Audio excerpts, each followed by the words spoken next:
Olá, eu sou Carolina Miranda, coordenadora de projetos pedagógicos na Nova Escola. Você está vendo o curso Ensino Médio na BNCC, Investigação e Intervenção.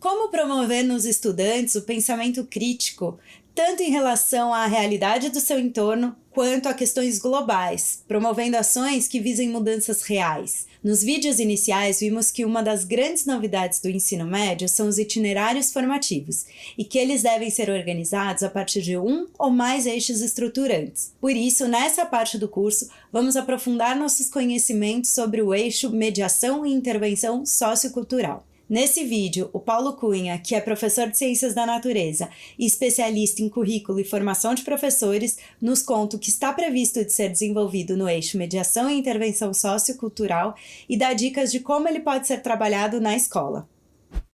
O eixo estruturante Mediação e Intervenção Sociocultural deve possibilitar no ambiente da escola o desenvolvimento de atividades didáticas que levam os estudantes a reconhecer o seu ambiente social, o seu ambiente cultural e promover ações que visem a melhoria tanto dos aspectos sociais quanto dos aspectos ambientais, tanto em nível local, regional, nacional ou global. Um dos objetivos desse eixo é o aprofundamento de conhecimentos que permitam aos estudantes reconhecer os diferentes contextos, sejam esses contextos locais, sejam esses contextos regionais, sejam esses contextos nacionais. É importante que os estudantes se apropriem de ferramentas que lhes deem possibilidades de não só identificar as problemáticas locais e tal, mas que possam levantar, por exemplo, indicadores que possibilitem não só aprofundar os conhecimentos, mas também ter diferentes visões acerca da realidade. Um outro objetivo está relacionado com o desenvolvimento de habilidades que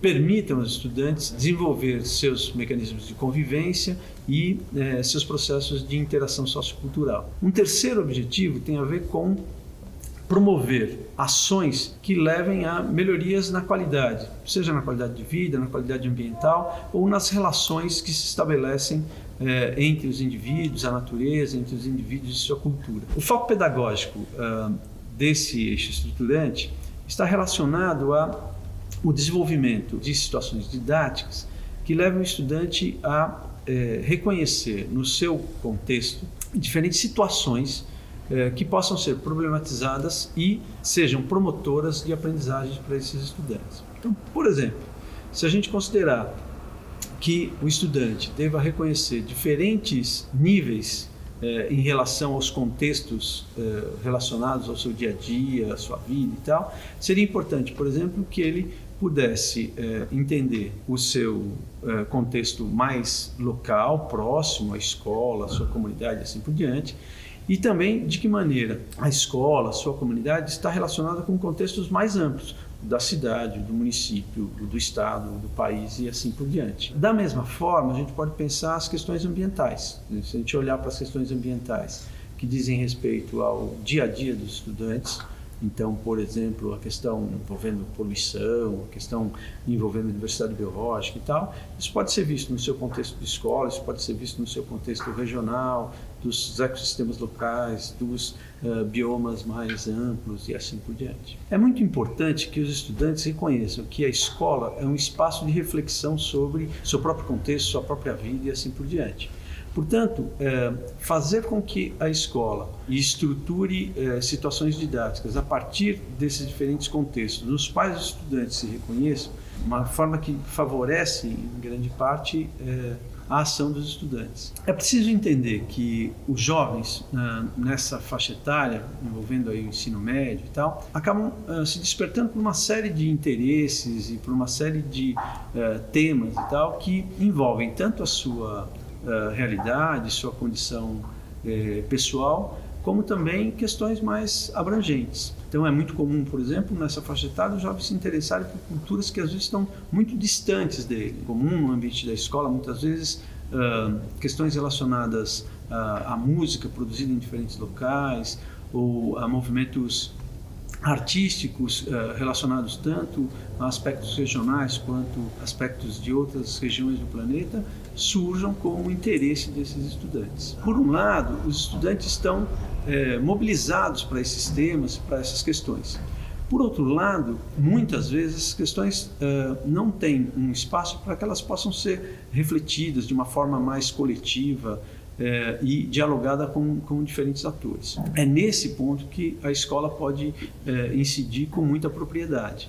Por exemplo, trazer para o interior da escola questões que têm a ver com manifestações culturais, com questões ambientais, que, por um lado, possam se refletir na vida desses estudantes e dessa comunidade, mas que também afetam dinâmicas mais amplas, por exemplo, de populações, de regiões no planeta e tal, faz com que o estudante possa mobilizar os seus conhecimentos para aprofundar a sua compreensão a respeito desses fenômenos. Então, muitas vezes, por exemplo, uma questão tida como uma questão local, vamos pensar, por exemplo, a questão da ocupação do espaço natural, né? Que às vezes tem a ver com ocupação para moradias, coisa do tipo. Quando ela é vista numa perspectiva mais ampla, por exemplo, a gente pode reconhecer a perda dos ambientes naturais e os efeitos que isso tem para a biodiversidade, para a questão da confortabilidade ambiental, para a questão do aquecimento global e assim por diante.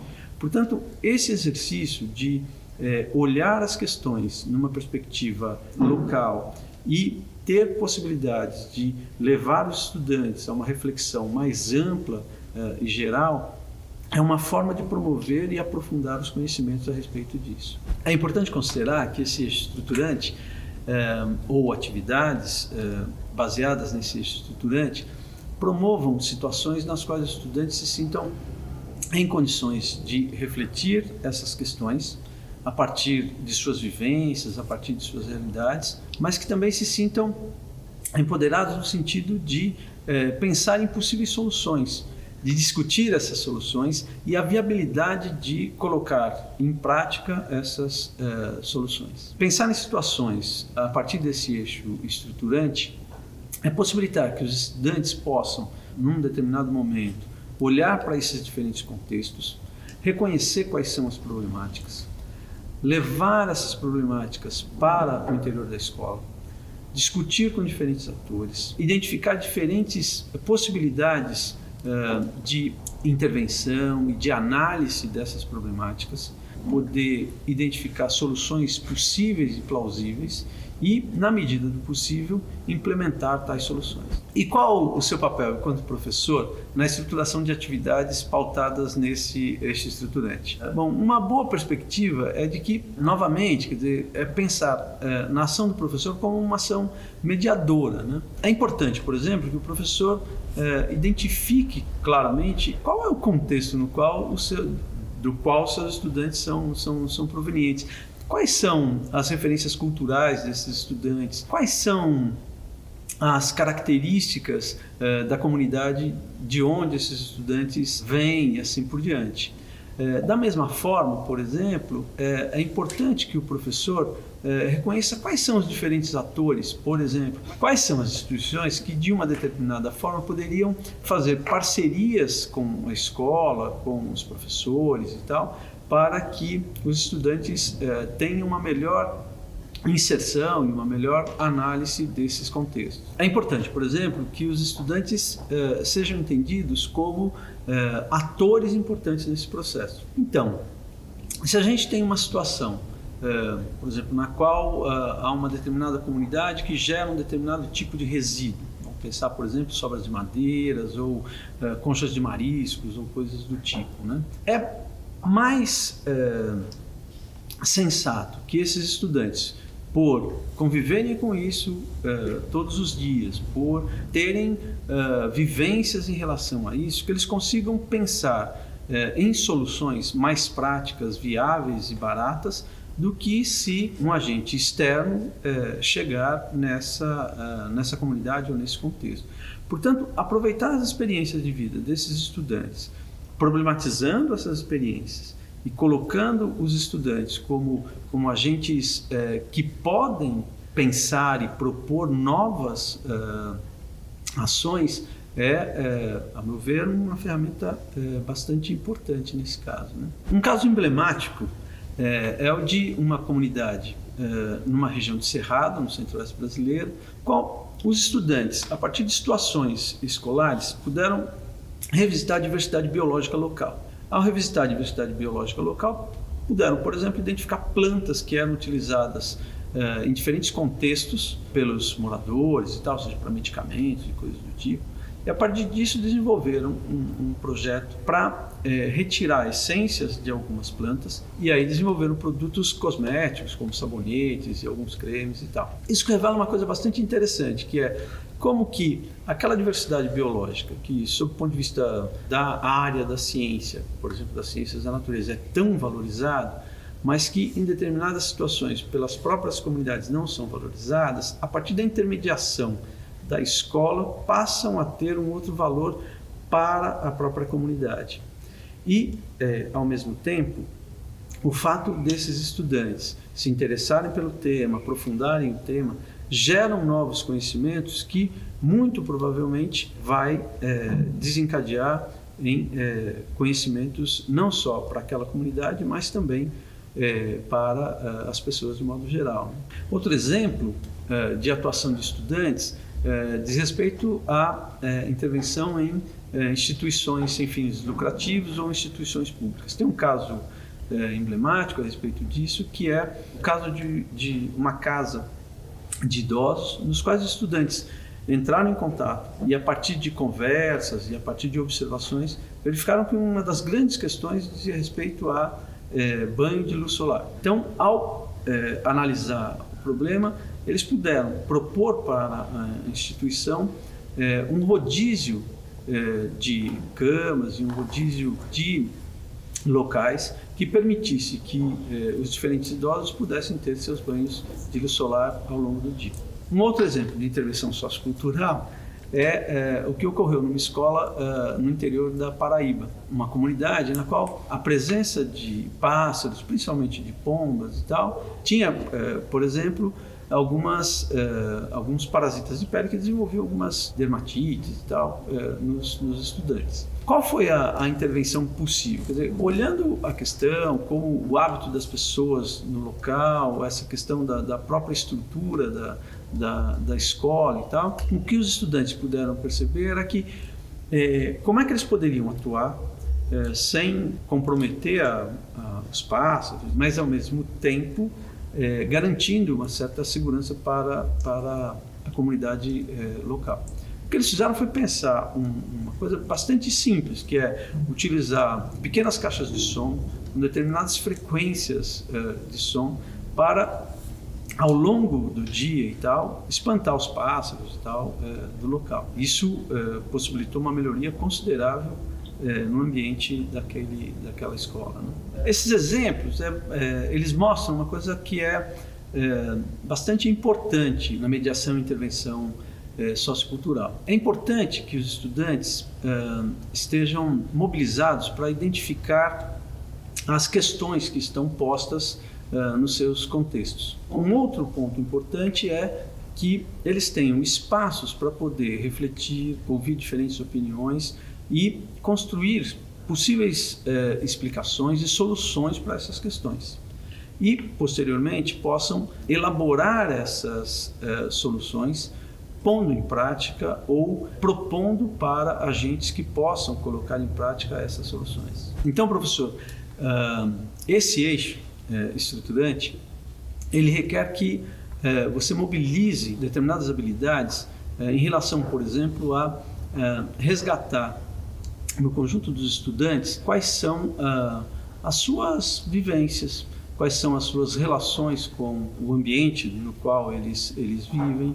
É importante, por exemplo, que a escola esteja antenada para a comunidade na qual ela está inserida, que de uma certa forma ela abra espaço e voz para essa comunidade. Normalmente, quando esses espaços são construídos dentro da escola, a própria comunidade se sente à vontade para trazer para o interior da escola essas questões. Então, uma das pressupostos para o desenvolvimento desse trabalho é uma interação mais próxima entre a comunidade e a escola.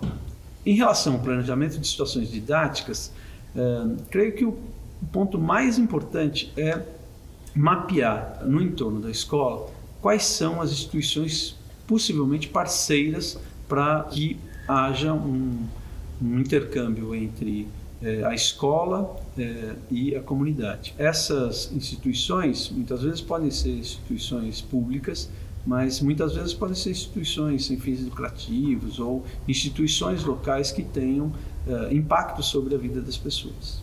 Outro ponto relevante é criar com os estudantes ferramentas que permitam a análise de dados e a análise de informações em diferentes fontes. Então, por exemplo, uma boa fonte muitas vezes são os livros e tal, mas uma outra fonte é o relato das pessoas. A própria cultura local ela é muito rica no sentido de fornecer para o professor, fornecer para os estudantes uma série de elementos que são muitas vezes essenciais para a reflexão, para a construção de conhecimento, enfim, desses estudantes. Outro ponto é o reconhecimento de atores na comunidade que possam construir com os estudantes parcerias nesse sentido das aprendizagens. O que a gente está chamando disso? Quer dizer, é muito importante que não só o papel dos estudantes seja valorizado nesses processos, mas que também outros atores da comunidade possam vir ao ambiente da escola para atuar junto com os estudantes. Então, trazer, por exemplo, representantes da comunidade que possam dialogar com os estudantes, que possam trazer outros pontos de vista para o ambiente da escola é algo que geralmente é mobilizador das aprendizagens. É importante, portanto, que outros atores da comunidade, outras pessoas, representantes, pessoas que tenham importância tanto sob o ponto de vista da história da comunidade, mas também sob o ponto de vista de trabalhos que sejam realizados na comunidade, para que dialoguem e estimulem os estudantes a refletir sobre os problemas dessa comunidade. Temos aqui um super desafio de mobilização e articulação. Mas estimular o pensamento crítico e a construção de uma sociedade mais justa e sustentável não é algo que está fora da sala de aula, até porque os estudantes já trazem essas questões no dia a dia. Elas também estão presentes no Enem e em diferentes vestibulares. Para você ver como isso funciona na prática, no próximo vídeo traremos uma experiência de um professor que já trabalha nessa perspectiva e dá dicas importantes de como desenvolver as habilidades deste eixo. Nos vemos lá!